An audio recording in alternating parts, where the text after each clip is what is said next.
All right, we're headed out on the Cooke's Peak run. Quite a few vehicles here today. I don't know, I gotta count. I think we were up to 24.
All right, guys, who's ready for some story time?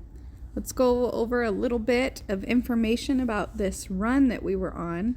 So we didn't actually go to Cooke's Peak, but you could see Cooke's Peak from where we were. So Cooke's Peak, which rises over 8,400 feet above sea level and some 3,600 feet above the surrounding desert floor, dominates Cooke's Range, which is administered by the Bureau of Land Management. The name Cooke recalls Lieutenant Colonel Philip St. George Cooke, who is the commander of the Mormon Battalion, which crossed the range in 1846. Easily visible from as far away as the Organ Mountains, some miles east of the Rio Grande, Cooke's Peak served as a beacon for travelers crossing the Chihuahuan Desert.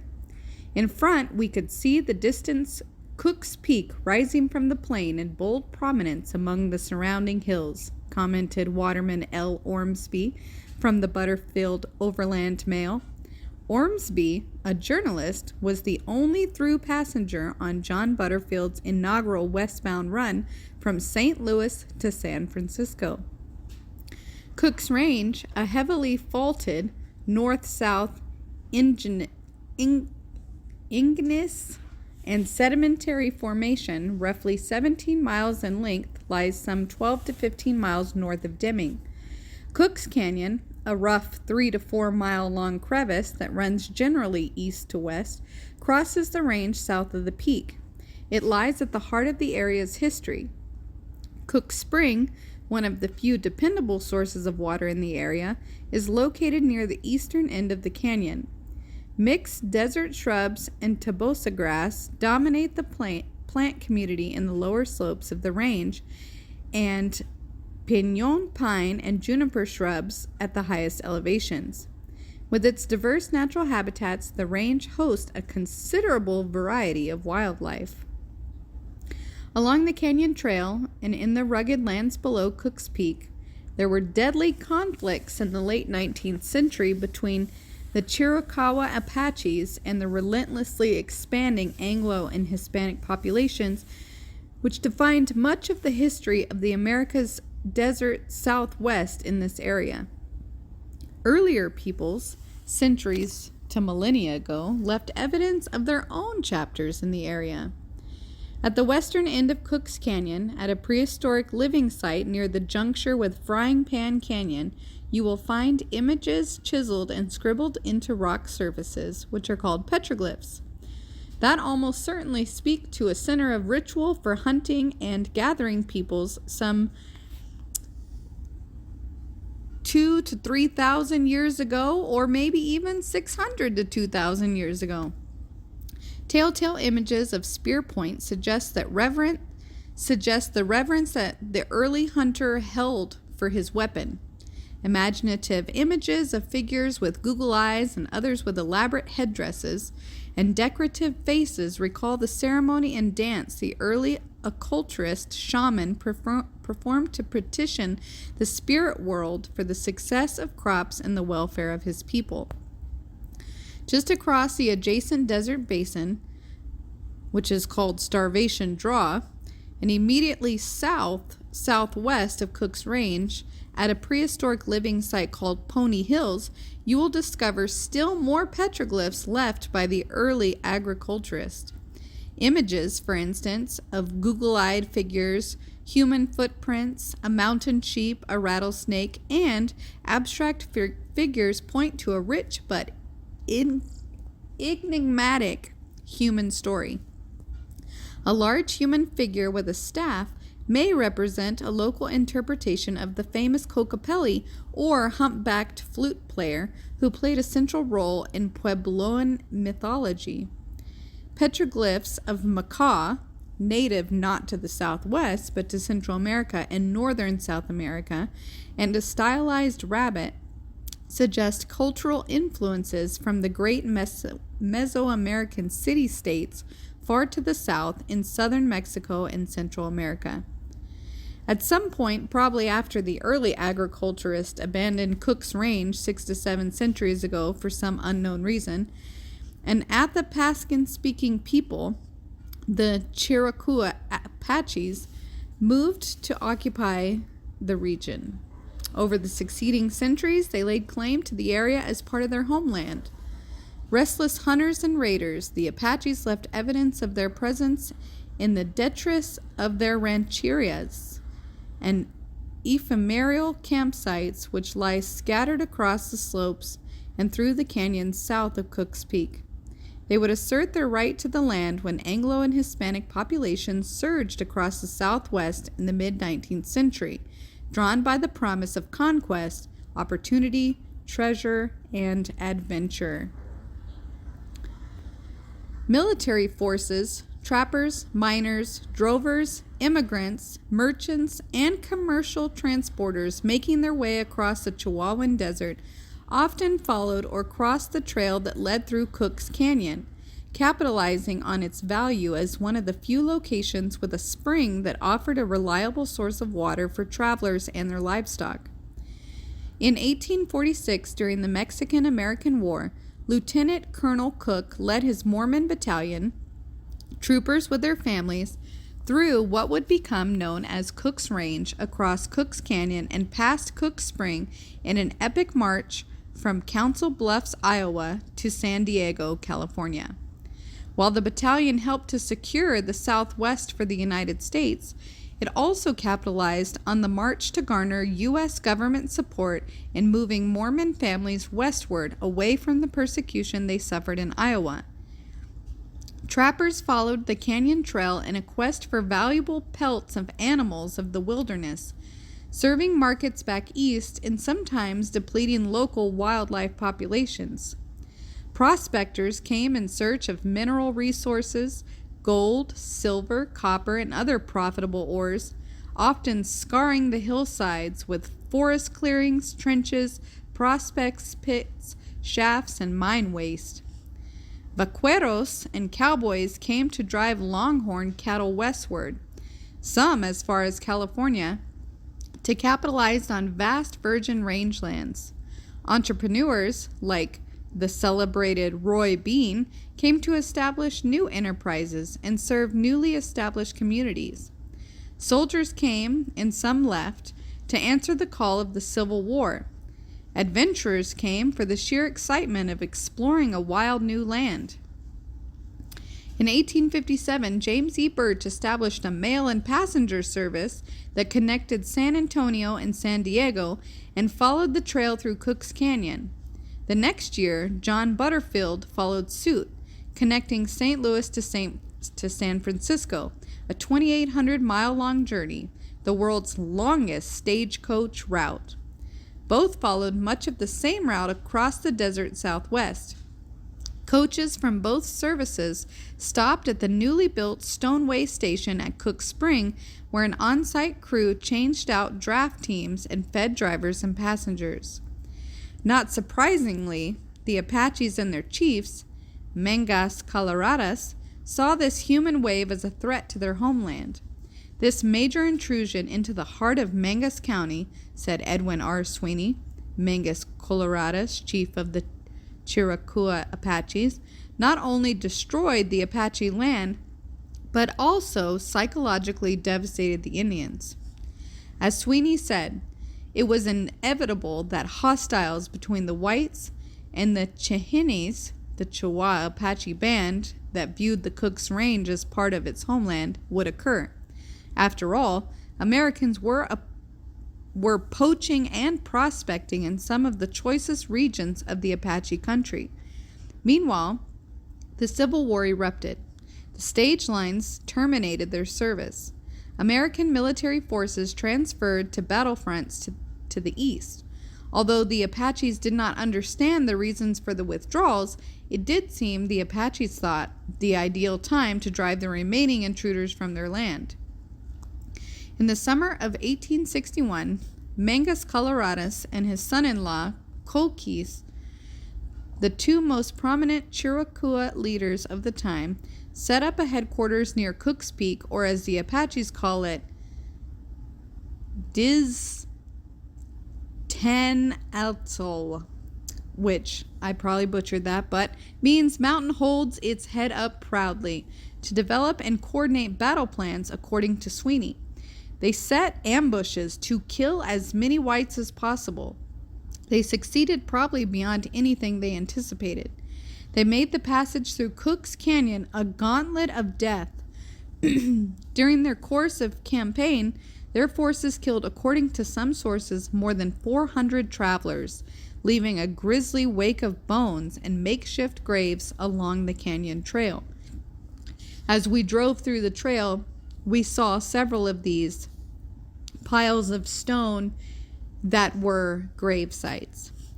John Ceremony, in his Life Among the Apaches, described the aftermath of one massacre in the canyon as I was the first to pass through Cooke's Canyon after this affair. The full horror of the torture was rendered terribly distinct. The bursted heads, the agonized contortions of the facial muscles among the dead who had been roasted alive over open fires, and the terrible destiny certain to attend the living, captured women and children of that ill-fated party, were horribly depicted on my mind. Cooke's Canyon became perhaps the most feared segment of the entire trail westward from the Rio Grande's Mesilla Valley to California. As Sweeney said, in terms of fatalities, it exceeded the two most dangerous passes in southeastern Arizona, Apache Pass and Doubtful Canyon, combined. The situation grew so perilous that the Lincoln administration, even with the Civil War at its peak in 1863, felt compelled to commit the resources necessary to build and man a new post below Cooke's Peak. It would become known as Fort Cummins. Its force would be charged with putting a stop to the massacres and raids by Mangas Coloradas and Cooke's warriors. Army Captain Valentine Drescher, Company B, 1st California Infantry of the California Column, was given responsibility for selecting the site and initiating construction. He chose to locate it at the eastern end of Cooke's Canyon, beside Cooke Spring and the now vacated Stagecoach Way station. Cooke's Peak stood prominently on the horizon to the northwest, a part of the view. Drescher's unit began construction of the fort in October of 1863. As W. Thornton Parker, an Army officer assigned to the fort later in the 1860s, said in his book, Annals of Old Fort Cummins, the brand new fort presented an ancient look which, the American flag floating from the tall flagstaff in the center of the parade ground, looked almost out of place. The fort's adobe walls, about 12 feet high, formed a huge square against which within the enclosure were erected the various buildings occupied by the garrison. For example, the barracks, the hospital, the officers' quarters, the quartermaster, and the commissary departments. Opposite from the main entrance, there was a door going out to the haystacks in the rear.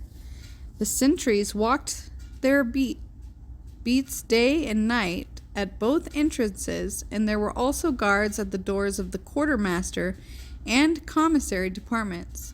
To the rear of the fort were huge piles of hay stored for the use of the cavalry in the quartermaster's department. The soldiers stationed at Fort Cummins found frontier life Spartan. The adobe buildings were low structures with flat roofs built against the inner walls of the fort, said Parker. There were no outside windows, even in the hospital. All the windows looked upon the parade ground. There were, of course, no outside windows in the fort walls. The floors were of dirt. In some rooms, army blankets were fastened down with wooden pegs for carpets. In one corner of each room was a large open fireplace. The soldiers also had to be resourceful and watchful to protect themselves from the venomous residents of the desert. The legs of the bedsteads were in good-sized tins containing water to prevent large rat ants from crawling upon the beds. Overhead, we nailed up rubber blankets so that scorpions, centipedes, and tarantulas would slip onto the floor and be less likely to fall on the sleeper. Rattlesnakes got into our storeroom and into any open boxes or among blankets and clothing. The soldiers faced continual strong reminders of why they had been assigned to Fort Cummins. A settler in the 60s, said Parker, stated that he had counted 9 skeletons while passing through Cooke's Canyon, and the graves and heaps of stones which used to fringe the trail will long bear record of those dreadful times.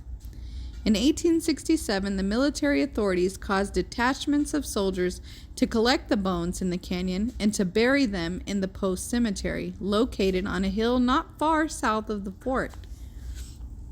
By the early 1870s, U.S. forces had largely suppressed the Apache threat to the Anglos and Hispanics in the lands below Cooke's Peak, and soldiers began to withdraw, leaving Fort Cummins abandoned by 1873.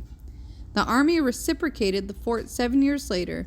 However, when the Apaches, now under the leader named Victorio, launched a new campaign against the invaders of their homeland, troopers operated out of the fort for the next 6 years until the autumn of 1886, when the Apache wars finally ended once and for all with Geronimo's surrender at Skeleton Canyon in the southwest corner of New Mexico near the border of Arizona. Today, Fort Cummins, visited by few people, lies in ruins, with only a few adobe walls still standing. The Stagecoach Way station also lies in ruins, with only remnants of its stock walls in place. Cooke Spring is protected by a roofed rock structure called the Spring House, built in the 1880s. Although the water is no longer safe to drink, the cemetery with scattered graves, many unmarked, stands as a grim reminder of the violent conflict of cultures below Cooke's Peak in the late 19th century. Nevertheless, as Parker suggests, the post held a firm place for the recollections of those who served there. Fort Cummins, said Parker. What memories cling to its short but honorable record. Staunch and strong it seemed to derive inspiration from the glorious hills and arid mountains at whose feet it nestled. Here it stood, a shelter to its faithful garrisons, and a haven of refuge to the weary and imperiled immigrants and travelers who hastened to it for succor and relief.